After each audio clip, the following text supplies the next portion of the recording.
Rain has a way of changing everything. The world outside becomes a blur of grey and shadow, sound is muffled yet somehow amplified, and we retreat inward, seeking shelter from the elements. It's in these moments, when the cadence of raindrops against windows becomes the backdrop to our lives, that we're most vulnerable to noticing things that don't quite fit.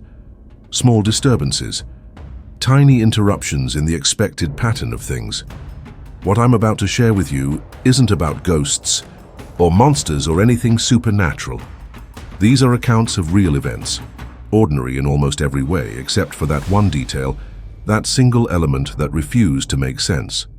Each occurred during rainstorms, when the world was already slightly off-kilter, slightly removed from normal. And perhaps that's why the people involved noticed what they did. Or perhaps the rain itself was merely a witness to something that would have happened regardless. Either way, once these individuals saw what couldn't be explained, there was no unseeing it. The yard-light Mark Lerner had been washing dishes when he first noticed it. Standing at the kitchen sink of his suburban Asheville home, arms deep in soapy water, he caught movement from the corner of his eye, a flicker of brightness. Through the window, the motion sensor light in his backyard had switched on. Nothing unusual about that. It happened all the time. Raccoons, stray cats, sometimes even heavy winds could trigger it. But something about this particular instance made him pause. His hands going still in the sink. The rain was coming down hard outside, had been all evening. Through the kitchen window, the world beyond was a watercolor mess, every shape distorted by rivulets streaming down the glass. But the light stayed on, longer than it should have. Mark found himself counting. 10 seconds, 20, 30.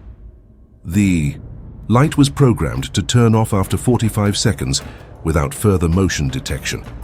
He'd installed it himself 3 years ago, after retiring from his job as an electrical engineer. He waited, staring out into his rain-soaked yard, waiting to see what had triggered the sensor. Nothing moved. No animals scurrying across the lawn. No branches swaying low enough to cross the detection field. Just rain, falling in sheets, illuminated by the harsh glare of the LED floodlight. And then, right on schedule, at 45 seconds, the light clicked off. Mark returned to the dishes, shaking his head slightly. Probably just a glitch, he told himself. Systems malfunction sometimes, especially in weather like this. The house was quiet around him, save for the steady drumming of rain on the roof and the occasional rumble of thunder. His wife was visiting their daughter in Charlotte for the week. It was just him here, alone with the storm. He was placing the last plate in the drying rack when he felt it, a vibration in the floor beneath his feet. Just one. A heavy thud, as if someone had dropped something substantial overhead, on the second floor. Mark froze, listening intently. The house creaked and settled around him, but those were familiar sounds, especially during storms. This had been different, distinct and localized, like footfall. He waited for another sound, anything that might explain what he'd felt, but there was nothing.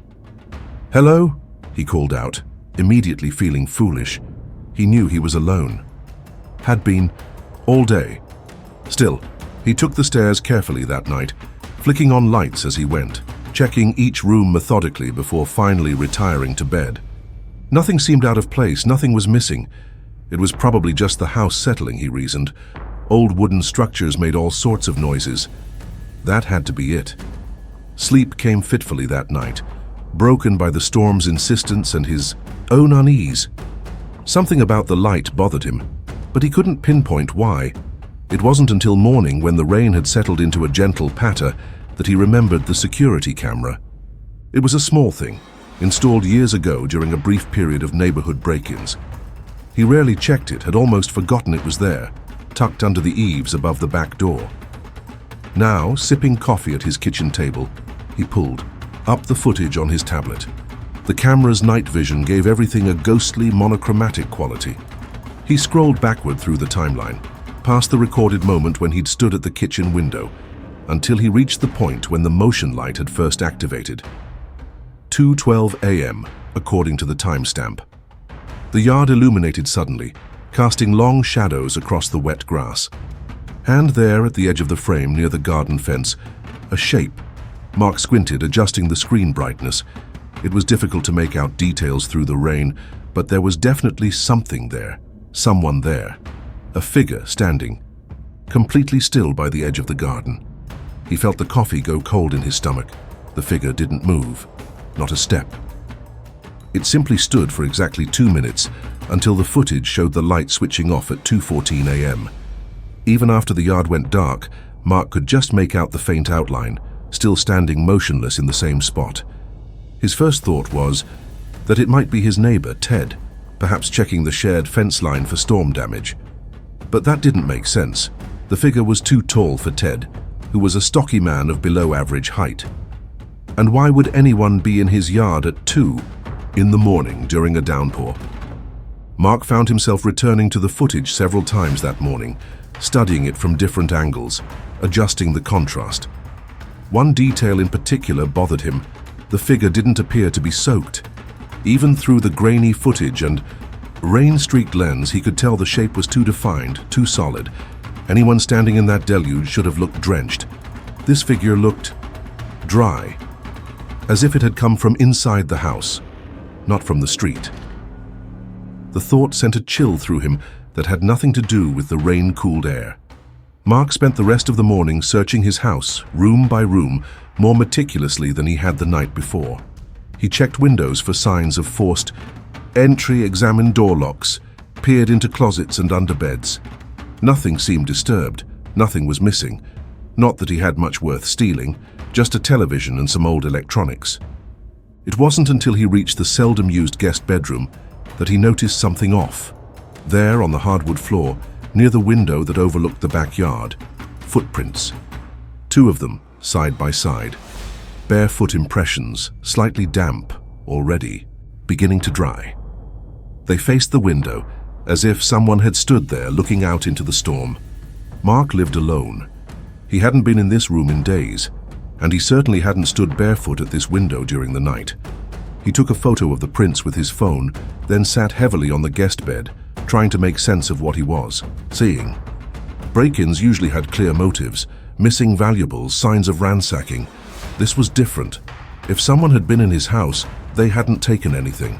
They had simply been there, watching. By afternoon, the footprints had dried completely, leaving no trace on the polished wood. Mark found himself wondering if he'd imagined them. The camera footage, though, that was harder to dismiss. He called James, an old friend who had retired from the sheriff's department years ago, and described what he'd seen. Probably just lens distortion, James suggested, his voice crackling over the phone.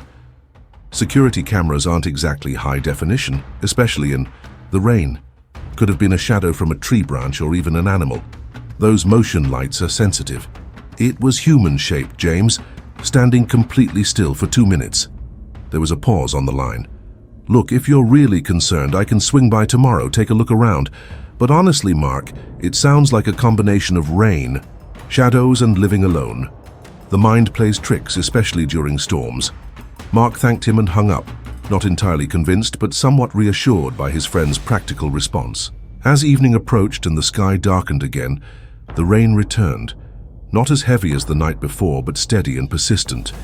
Mark made dinner, watched some television, tried to put the whole thing out of his mind. He was ready for bed, brushing his teeth when he heard it again, the distinct electronic click of the motion light switching on. Almost without thinking, he moved to the kitchen, staying in the shadows, positioned himself so he could see through the window without being easily visible from outside. The yard was empty. Rain fell in silver streaks through the harsh LED glare, but there was no one standing by the fence line. No animals, no movement at all. Mark stood motionless, barely breathing, watching. The light should turn off soon. 45 seconds. He counted silently. 43, 44, 45. The light remained on. A minute passed, then 2. The sensor was definitely malfunctioning, he told himself. He'd check the wiring tomorrow, maybe replace the whole unit.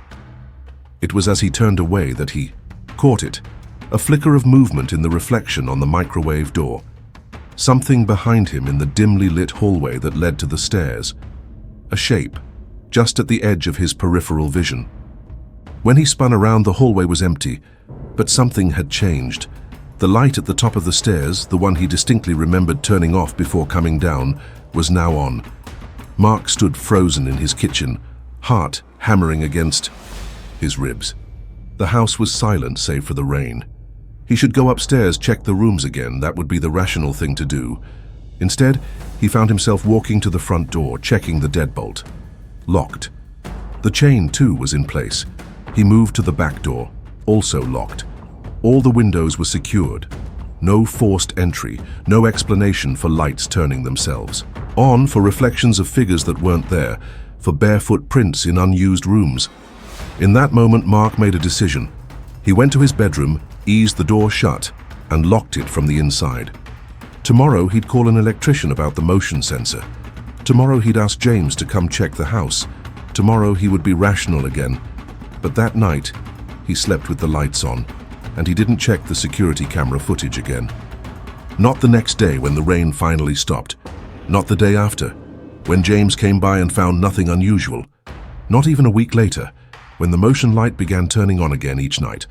Always at 2:12 a.m., always staying on for exactly 2 minutes. Mark learned to ignore it. He bought thicker curtains for his bedroom. He avoided looking out the kitchen window after dark.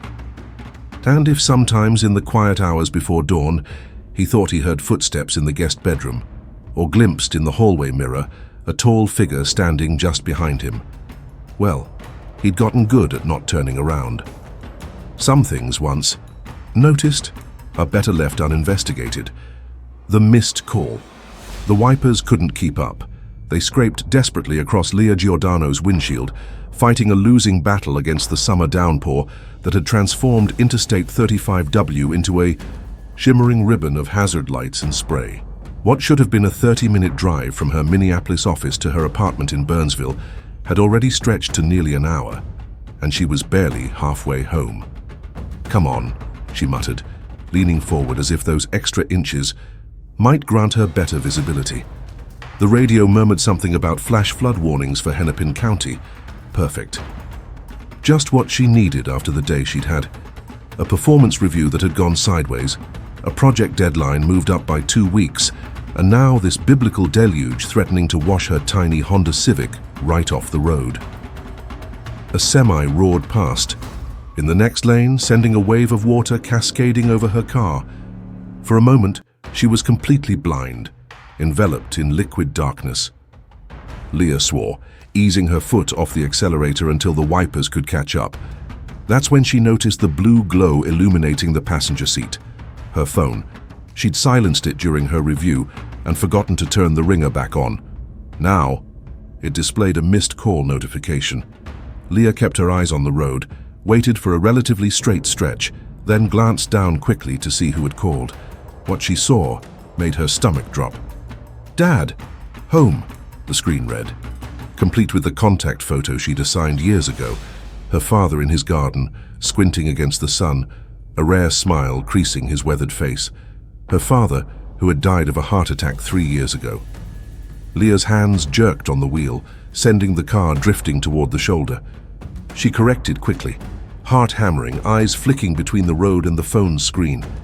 It had to be a mistake, a glitch, some kind of crossed signal or spoofed number. But that was his actual number, the landline to her parents' old house in St. Paul. The number that had been disconnected after her mother moved to Florida, unable to live with the memories the empty house contained. The next exit was coming up, a gas station with a large awning visible from the highway. Leah signaled, suddenly desperate to get off the road, to stop moving, to make sense of what she was seeing.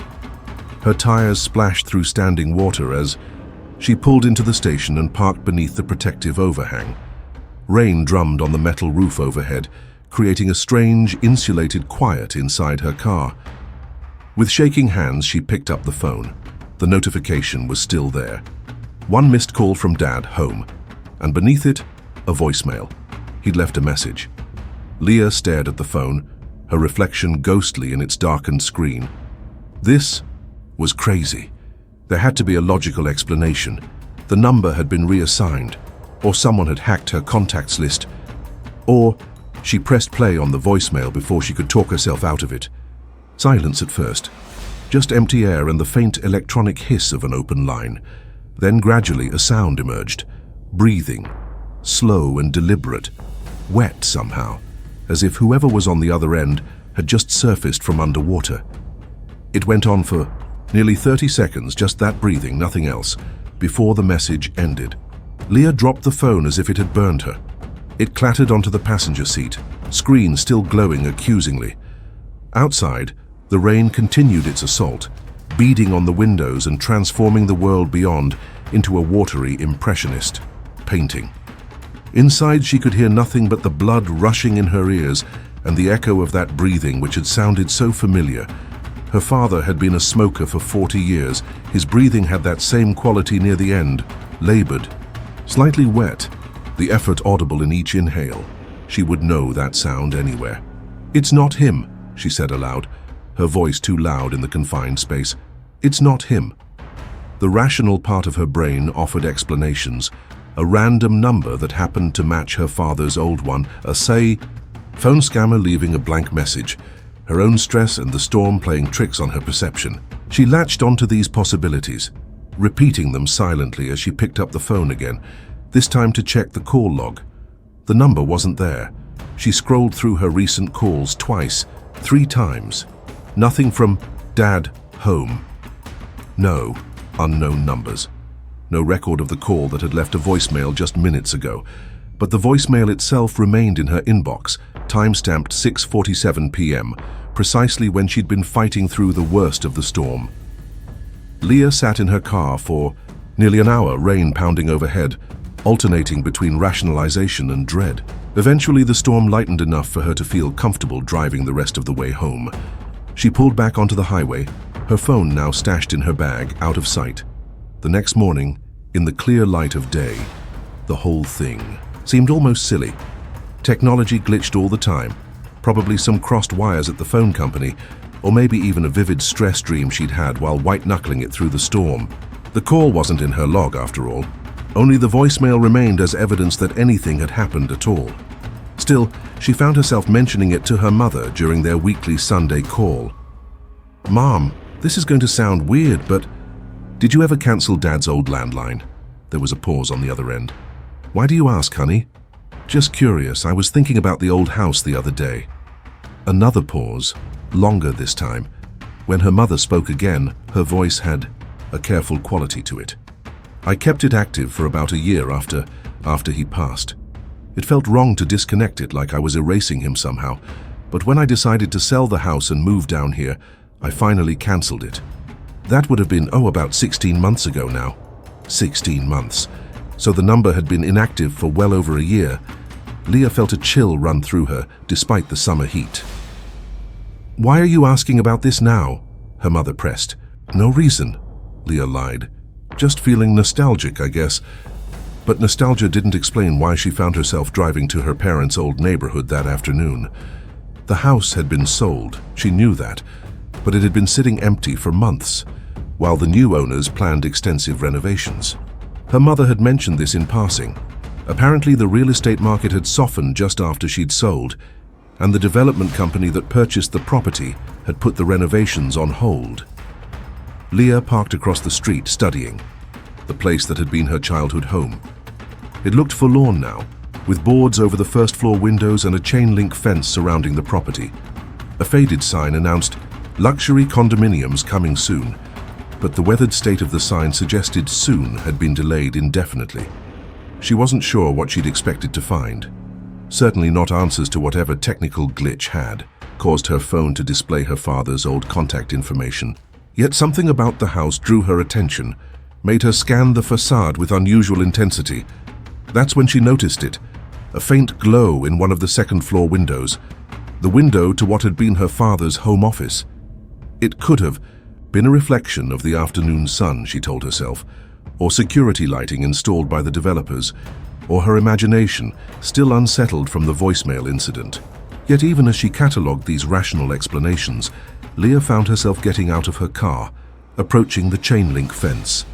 The house had power, a light was definitely on upstairs, which meant someone might be inside. The property managers, perhaps, or even squatters taking advantage of the empty building. She circled the fence until she reached the back of the property, where it bordered on a small wooded area. Here, the fence sagged slightly, creating a gap just wide enough for a person to squeeze through if they were determined. Leah hesitated, knowing she was trespassing, knowing this was tipping from odd behavior into something more concerning. But the question, the need to know what was causing that light, outweighed her caution. The interior of the house was cool and smelled of dust and plaster. Renovation had clearly begun at some point. Walls had been stripped to the studs in places, and plastic sheeting hung over doorways. But there was a stillness to the place that suggested no one had worked here in some time. She moved through the familiar spaces, now made strange by demolition and abandonment. The kitchen, where only the island remained, its countertop covered in a fine layer of construction dust. The living room, its hardwood floors protected by cardboard sheets, all dark, all silent, save for her own cautious footsteps. Then something caught her eye, an object leaning against the kitchen island, an umbrella, black, slightly damp around the edges, not dusty or weathered, but recent, as if someone had just set it there. Outside, clouds began to gather again, dimming the afternoon light that filtered through the boarded windows. Leah stood frozen by the kitchen island, staring at the umbrella, when a sound from upstairs broke the silence, a soft thud, like a book being set down on a desk. Her father's office. She should leave. Call the police maybe, report a possible break-in. That would be the sensible thing to do. Instead, she found herself moving toward the stairs, drawn upward by a compulsion she couldn't name. The second floor was darker than the first, the hallway illuminated only by thin slices of light from partially boarded windows. 4 doors led off this hallway, her old bedroom, the bathroom, the master bedroom, and at the end her father's office. That door was ajar, a faint glow spilling out into the hall. "Hello?" Leah called out, her voice sounding thin and fragile, in the empty house. "Is someone there?" No response, just the distant rumble of thunder as the next storm approached. She moved slowly down the hallway, placing each foot carefully to avoid the spots where she knew the floorboards creaked. At the office door she paused, listening. Nothing. No movement, no breathing, no further sounds. Leah pushed the door open. The room was empty, stripped bare like the rest of the house, down to the subflooring. No furniture, no bookshelves. None of the filing cabinets or computer equipment that had filled the space when her father used it. Just bare walls and exposed electrical outlets, and a single light bulb dangling from the ceiling, glowing softly. She stared at it, uncomprehending. The house had no power. She'd seen no evidence of electricity working anywhere else, no lights, no hum of appliances. Yet here was this single bulb, illuminating nothing but empty space. As she stood transfixed, the light flickered once, twice, and went out, plunging the room into shadow. At the same moment, her phone chimed in her pocket. New voicemail. With dread pooling in her stomach, Leah withdrew the phone. No missed call notification this time, just the voicemail icon, indicating one new message. Before she could decide whether to listen to it, the screen glitched, pixels scrambling into digital snow for a moment before resolving into an image. A photo, one she hadn't taken and didn't recognize. It showed the gas station where she'd stopped during the storm 3 days ago. Her car parked under the awning, and behind it, standing in the rain just feet from her rear bumper, a dark figure. The image was grainy, distorted by rain, but there was something about the stance, the set of the shoulders. Thunder boomed directly overhead, startling her so badly she nearly dropped the phone. Outside, rain began to fall in earnest, drumming against the roof and spattering through a hole in the ceiling she hadn't noticed before. Leah fled. Down the stairs, through the gutted rooms, out through the gap in the fence, not stopping until she was back in her car. Doors locked, engine running. She sat there, gulping air, staring at the old house through the rain-streaked windshield. The upstairs window was dark now. The entire house was dark, as it should have been all along. Her phone lay on the passenger seat where she'd thrown it in her haste. The screen was black. When she finally worked up the courage to check it again, the photo was gone. So was the voicemail notification. No evidence remained of what she'd seen in the house or on her phone. But she knew what she'd seen.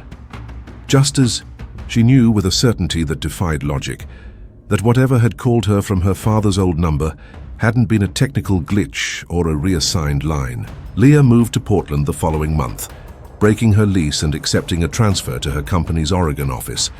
She told everyone it was a career opportunity she couldn't pass up.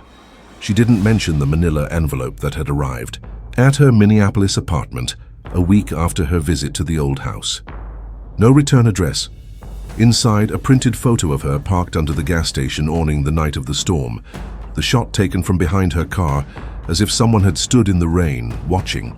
She never told anyone about that, just as she never explained why she silences her phone completely whenever it rains, or why sometimes she still hears that familiar labored breathing coming from the earpiece, even when the line is dead. The window across the courtyard. The first time Elliot noticed it was entirely by accident. He'd been standing on his small balcony, nursing a beer and watching the rain sweep across Berlin's Friedrichshain district, when movement in a window across the courtyard caught his eye. Not unusual in itself, the apartment complex formed a complete square around a central courtyard, with dozens of windows facing inward from all sides. People were always visible in their lighted interiors, cooking or watching television, or simply moving about their private spaces, unaware they were momentarily part of someone else's view. What made this particular window noteworthy was that Elliot had never seen it illuminated before. He'd been living in this apartment for just over a year, working remotely as an architect for a firm back in Toronto. The position allowed him the freedom to live anywhere with reliable internet, and Berlin had always fascinated him. Its mixture of historical weight and cutting-edge culture, its efficient public transportation, its surprisingly affordable rents compared to other major European capitals. His apartment was small but well designed, with the bedroom and living area opening onto a balcony that overlooked the courtyard.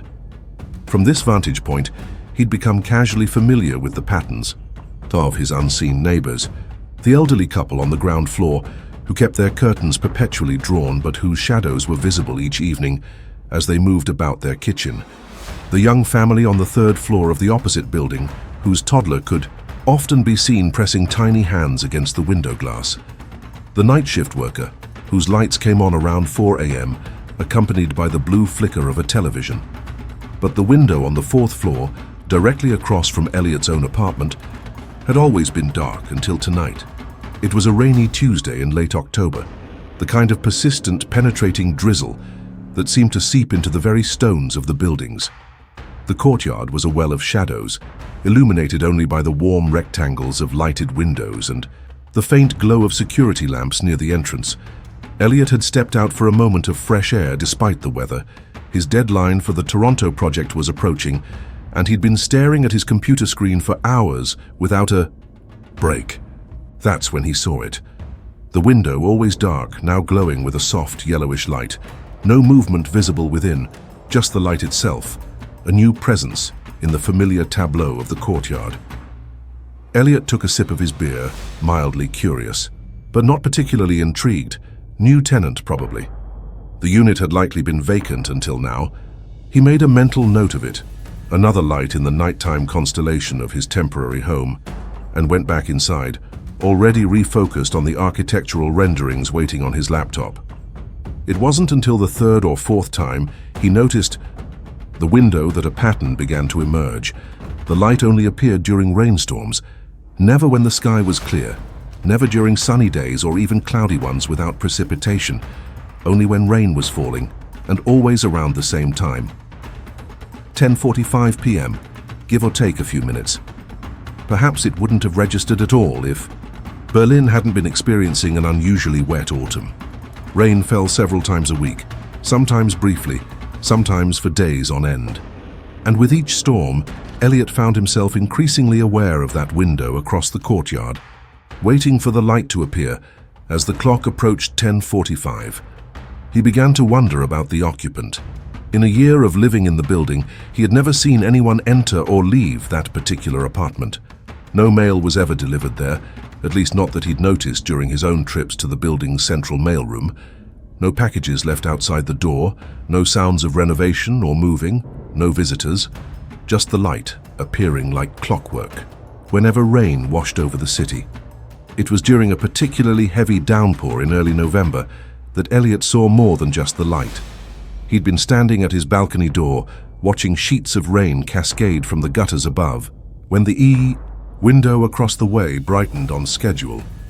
This time, however, there was something else, a silhouette visible against the drawn curtains, a human shape standing perfectly still in the center of the room. Elliot found himself holding his breath, though he couldn't have explained why. There was nothing inherently unsettling about a person standing in their own apartment, yet something about the absolute stillness of the figure, combined with the strange pattern of only appearing during storms, sent a thin trickle of unease down his spine. The figure remained motionless for nearly 5 minutes before the light suddenly went out, plunging the window back into darkness. That night, Elliot found it difficult to sleep. The rain continued until dawn, tapping against his bedroom window, like impatient fingers. He kept thinking about the silhouette, not moving around as a person normally would in their home, but standing fixed in place, as if looking out. Looking, perhaps, directly at him. The following day, he made a point of checking the building directory in the lobby. Each apartment had a small nameplate beside its corresponding buzzer. Some featured multiple names, others just one, a few were blank. Typical for any apartment building where residents came and went, and management didn't always keep up with the changes. The nameplate for apartment 4E, the one with the mysterious window, was blank. Elliot hesitated, then pressed the buzzer, not entirely sure what he would say if someone answered. No response came through the intercom. He waited a full minute, then tried again. Still nothing. As he turned to leave, he nearly collided with an older woman entering the building, her arms full of groceries. He recognized her as his next-door neighbor, a retired professor who had once brought him homemade bread as a welcome gift when he first moved in. "Frau Weber," he said, reaching out to steady her shopping bag. "Let me help you with those." "Ah, Elliot. Danke." She smiled, relinquishing one of the bags to him. As they walked toward the elevator, she nodded toward the intercom panel. "Were you looking for someone?" "Actually, yes. I was wondering about apartment 4E. Something flickered across Frau Weber's face, a small disruption in her expression, quickly smoothed away. 4E? I don't think anyone lives there currently." "I've seen lights on," Elliot said. "At night, during the rain." The elevator arrived with a soft ding. They stepped inside, and Frau Weber pressed the button for the second floor where they both lived. She was silent for a moment, her eyes fixed on the numbered panel. "That apartment has been under renovation for some time," she finally said, her tone careful. "The building manager mentioned it was being completely remodeled. Perhaps it's the workers you've seen. At nearly 11 at night, during rainstorms?" The elevator stopped at their floor, and Frau Weber stepped out quickly. "Construction timing can be odd in Berlin," she said, taking her grocery bag from him. "Thank you for your help, Elliot. Have a good evening." She disappeared into her apartment before he could ask anything else, leaving him standing in the hallway with more questions than before. Over the next 2 weeks, Elliot began keeping a log. Each time it rained, he noted whether the light appeared. In apartment 4E, the pattern was consistent. If rain was falling at 10:45 p.m., the light came on. Sometimes the silhouette was visible, sometimes not. The duration varied. Sometimes the light stayed on for just a few minutes, other times for nearly half an hour. But it never appeared when the weather was dry. He tried asking other neighbors about the apartment. Most knew nothing or claimed not to. One younger resident thought it might belong to the building owner, kept vacant as a tax write-off. Another suggested it was being saved for a relative who never materialized. No one had ever seen anyone enter or leave. Elliot knew he was becoming fixated, that his interest had crossed some invisible line from casual curiosity into something more intense, but he couldn't help himself. The mystery of apartment 4E had lodged in his mind like a splinter, impossible to ignore. Then came the night that changed everything.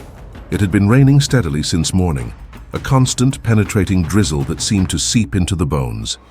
Elliot had been working late, racing to complete his latest project, but as 10:40 approached, he found himself drawing the blinds on his balcony door, positioning himself where he could see the window across the courtyard without being easily visible himself. At 10:43, the light came on in apartment 4E. At 10:44, the silhouette appeared, standing in the center of the room as before. At 10:45, something new happened. The curtain was drawn aside just slightly, creating a gap through which Elliot could see part of the room beyond. And there, pressed against the glass, was an object, a photograph. Even from across the courtyard, distorted by rain and distance, he could make out that it was indeed a photograph. And though he couldn't discern its subject clearly, one detail was unmistakable. In the background of the image was a balcony, his balcony. Elliot stepped back from his window, heart suddenly pounding in his ears. The photograph couldn't have been taken from inside apartment 4E. The angle was wrong. It would have had to be taken from somewhere else, somewhere with a clear view of his balcony. But why would it now be displayed in the window directly across from him, as if meant for him to see? The curtain remained partially open for 5 minutes before it was drawn closed again. At 10:57, the light went out. Elliot didn't sleep that night. Instead, he paced his apartment until dawn, alternating between rational explanations and darker possibilities. The photograph could have been anything, perhaps not even his balcony at all, just a similar one elsewhere in the building. The rain and distance had likely distorted his perception. There was probably a perfectly reasonable explanation for everything he'd observed, yet the pattern haunted him. The light appearing only during rainstorms, the silhouette that never moved, the building directory with its blank nameplate, the reluctance of his neighbors to discuss apartment 4E. When morning finally came, Elliot made a decision. He would wait for a dry night, one where the mysterious light had never appeared, and investigate apartment 4E himself. Not breaking in, he told himself, just looking more closely. Perhaps leaving a note for the occupant requesting an explanation. Anything to resolve the increasingly uncomfortable questions in his mind. He waited 3 days for clear weather. On the 4th night, under a starlit sky, Elliot made his way up to the 4th floor of the opposite building. The corridor was silent and dimly lit, identical to the one on his own floor except for the apartment numbers 4A through 4F. Apartment 4E was at the end of the hall. Its door looked exactly like all the others. No distinctive markings, no unusual locks. Nothing to suggest anything out of the ordinary. Just a standard apartment door with a peephole and a numeral 4E in brushed metal. Elliot hesitated, suddenly aware of how strange his behavior would seem to anyone watching. A man standing outside a stranger's door at midnight, for no apparent reason. He almost turned back then, almost convinced himself to let the whole thing go. Instead, he knocked. No answer came from within. He hadn't really expected one. The apartment never showed signs of life except during rainstorms. After waiting a full minute, he tried the handle, locked of course. Then he bent down to peer through the narrow gap beneath the door. Darkness. Not even the ambient light from street lamps that would normally filter through windows into an unoccupied space. Complete darkness, as if the apartment beyond had been sealed off from the outside world. Elliot straightened, frustrated and faintly embarrassed by his own obsession. What had he expected? To solve the mystery with one impulsive midnight visit, to catch the figure that only appeared when it rained. He was turning to leave when he noticed something on the floor beside the doorframe.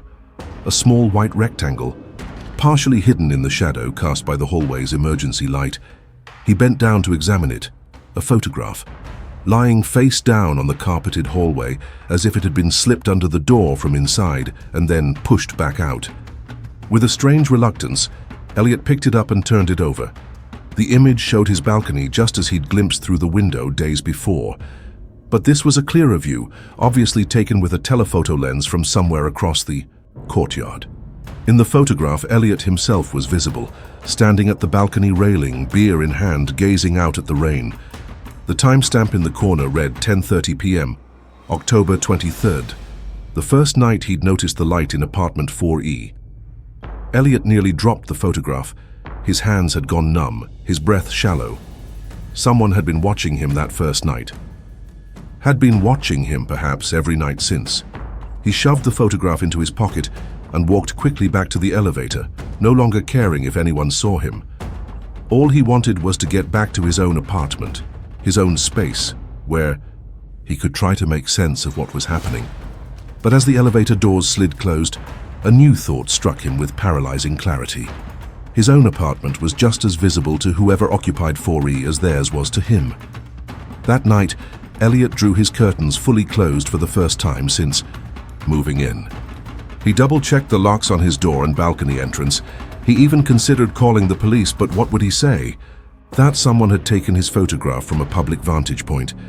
That an apartment across the way only had lights on when it rained.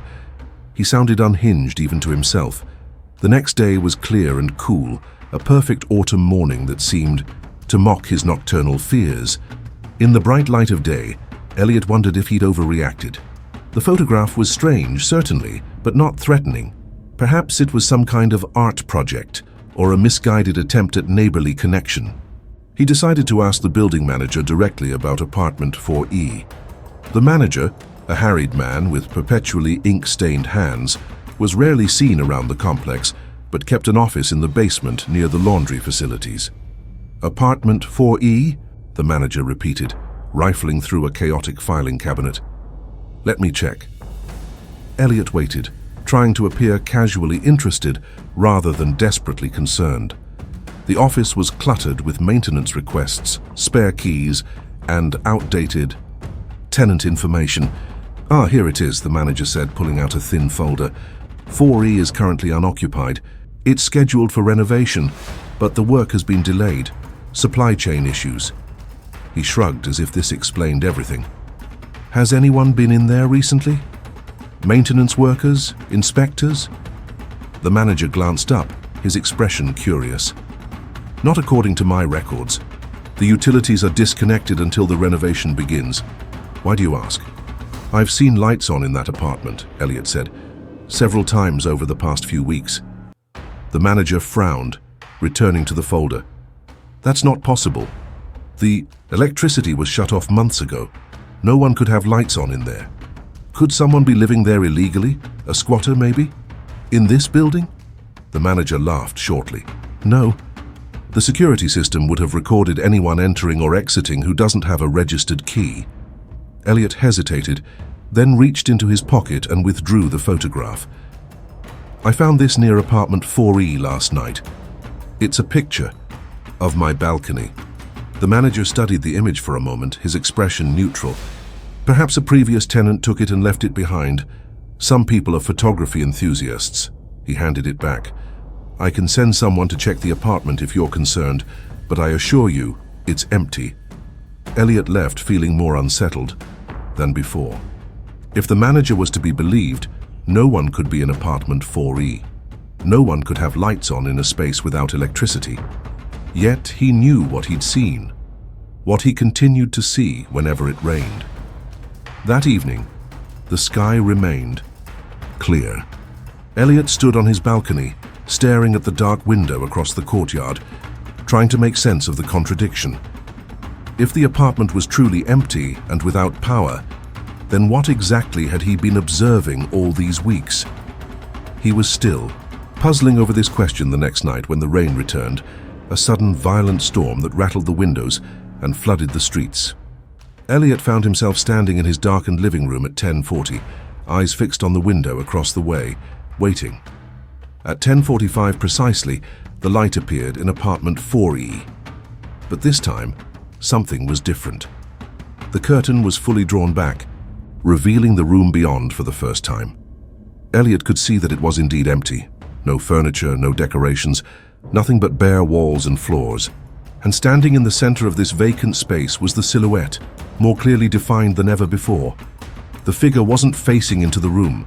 It was facing outward, toward Elliot's apartment, toward him, and on the window glass, illuminated. From behind was another photograph, not of his balcony this time, but of him asleep in his bed, taken from inside his own apartment.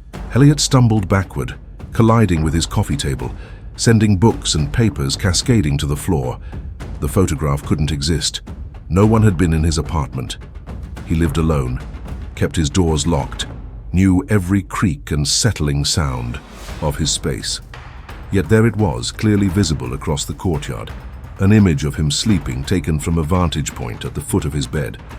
Without conscious decision, Elliot found himself moving, grabbing his phone and keys, rushing out his door, taking the stairs because he couldn't bear to wait for the elevator. He ran through the rain-lashed courtyard to the opposite building, fumbled his way past the security door, when another resident exited, and took those stairs 2 at a time until he reached the 4th floor. Outside apartment 4E, he hesitated, only briefly before pounding on the door. "I know you're in there," he shouted, no longer caring who might hear. "Open the door." No response came from within. Elliot pressed his ear against the wood, listening for any sound of movement. Nothing. He tried the handle again, still locked. In a surge of desperate frustration, he kicked the door. Once, twice, a third time, until the frame splintered and the door swung inward, revealing darkness beyond. Elliot stood frozen on the threshold.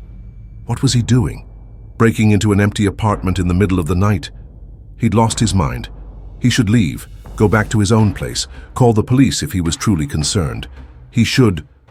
A faint glow emanated from the room ahead. The same yellowish light he'd observed from across the courtyard, though he couldn't see its source from the doorway. "Hello?" he called, his voice suddenly small. "Is anyone here?" Silence answered him. The light remained steady, illuminating what was indeed an empty apartment. Bare floors, walls stripped to the drywall in places, exposed wiring where fixtures had been removed. A space in transition, caught between what it had been and what it would become.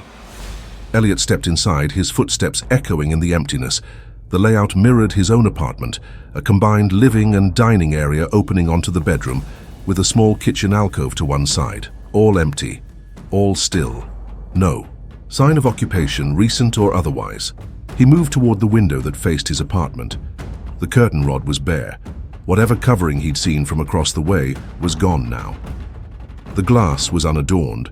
No photographs taped to its surface, nothing that could have created the image he'd seen minutes earlier. "What the hell is going on?" he whispered to the empty room. As if in answer, he became aware of the light source.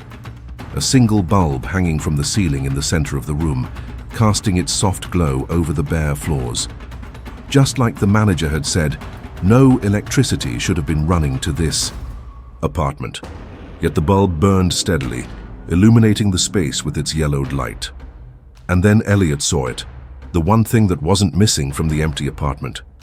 A small cardboard box, placed precisely in the center of the room, directly beneath the light bulb.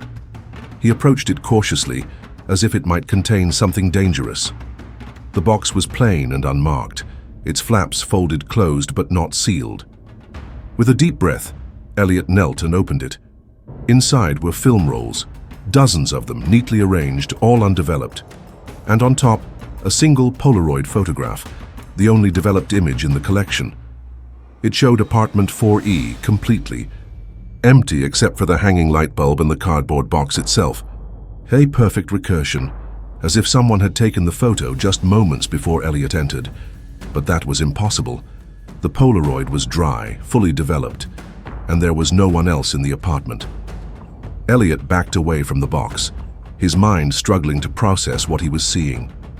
As he reached the doorway, the light bulb flickered once, twice, and went out, plunging the apartment into darkness. He fled, not stopping until he reached the street outside, rain soaking through his clothes, his breath coming in ragged gasps.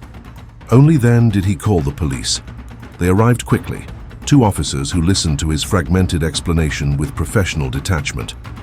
They accompanied him back to apartment 4E, flashlights illuminating the broken door and the empty space beyond. Empty in every sense.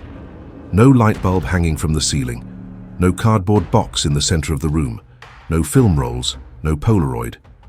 Just bare floors and walls, dusty with disuse. "You said there was a light on in here?" one officer asked, playing his flashlight over the exposed wiring where ceiling fixtures had been removed. "And a box of photographs," Elliot insisted, knowing how it sounded. right there in the middle of the room. The officers exchanged glances. "There's no power to this unit, sir," the second officer said, gesturing to the electrical panel they'd checked upon entering. "The main breaker is off. Has been for some time, judging by the dust." They took his statement anyway, documenting the break-in and his claims about lights and photographs. They were professional, non-judgmental, but Elliot could see they didn't believe him. Why would they? There was no evidence of anything unusual, just a lonely foreigner who'd apparently become fixated on an empty apartment and eventually broke in. The building manager arrived as they were finishing, his face set in an expression of weary annoyance rather than surprise. He confirmed what the officers had already determined. Apartment 4E had been vacant for months, awaiting renovation. No, there was no electricity connected. No one had access to the space. "I'll not press charges this time," the manager told Elliot as the police prepared to leave. "But you'll pay for the door, of course, and I suggest you find somewhere else to live when your lease expires next month." Elliot nodded, beyond arguing, beyond trying to explain what couldn't be explained. He returned to his apartment in a daze, stripped off his wet clothes and sat in the dark, staring at the window across the courtyard. It remained dark, as it had been every night the rain didn't fall. 3 days later, Elliot left Berlin. He didn't wait for his lease to expire, didn't bother shipping most of his possessions, didn't leave a forwarding address. He caught a flight to Toronto, where his firm was happy to have him back in the office after his European sabbatical. He finds himself checking weather reports compulsively now. When it rains, he closes his blinds completely and sleeps with the lights on. He's rented a ground-floor apartment in a detached house. No courtyards, no windows that face other buildings, nothing that would allow him to see or be seen from across the way. He never developed the film roll he found in his jacket pocket the morning he left Berlin, the one he has no memory of taking, acquiring, or placing there. He keeps it in his desk drawer, untouched, unexplained. Sometimes on rainy nights, he wonders if somewhere in Berlin, in an empty apartment under renovation, a light still comes on at precisely 10:45, and if anyone is watching when it does. Afterward, I've shared these 3 accounts, not to frighten you, though perhaps they've left you feeling unsettled. There are no ghosts in these stories, no monsters lurking in shadows, no supernatural forces at work. Just the smallest of disturbances, a motion sensor light staying on too long, a call from a disconnected number, a window illuminated when it should be dark. Small things, easily dismissed, easily rationalized. Perhaps that's what makes them truly disquieting. We expect the big disruptions in life, the obvious dangers, the clear threats. We prepare for them as best we can. It's the tiny inconsistencies, the minor details that refuse to fit into our understanding of how the world works, that truly shake our foundations. Mark Lerner still lives in his Asheville home. He replaced his motion sensor light with a manual switch and keeps his curtains drawn after sunset. He doesn't check his security cameras anymore. Leah Giordano has built a new life in Portland. She changes her phone number every 6 months now and has developed a habit of checking behind her car before getting in, especially when it rains. Elliot has never returned to Berlin, though sometimes he dreams of courtyard windows glowing in the rain, of empty rooms containing nothing but a single light and a box of undeveloped memories. None of them talk about what happened. What would they say? That they glimpsed for a moment the thin places where our carefully constructed reality doesn't quite hold together. That they noticed something noticing them back.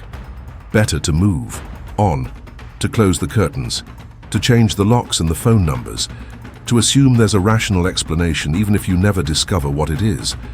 After all, most disturbances fade with time. Most inconsistencies can be overlooked, forgotten, recontextualized into something manageable. Most of us go our entire lives without noticing the moments when things don't quite add up. That's probably for the best. But the next time it rains, really rains, the kind of downpour that transforms familiar landscapes into alien territory, pay attention to the small details. The light that shouldn't be on. The call that couldn't have come through. The figure that stands too still for too long, watching from a place that should be empty. Because once you notice these things, they have a way of noticing you back. And if this story held your attention until now, Like this video and subscribe. The next one might be waiting for you right now. There's one more waiting just next door. Maybe it explains what was missing from this one. Maybe it makes everything worse.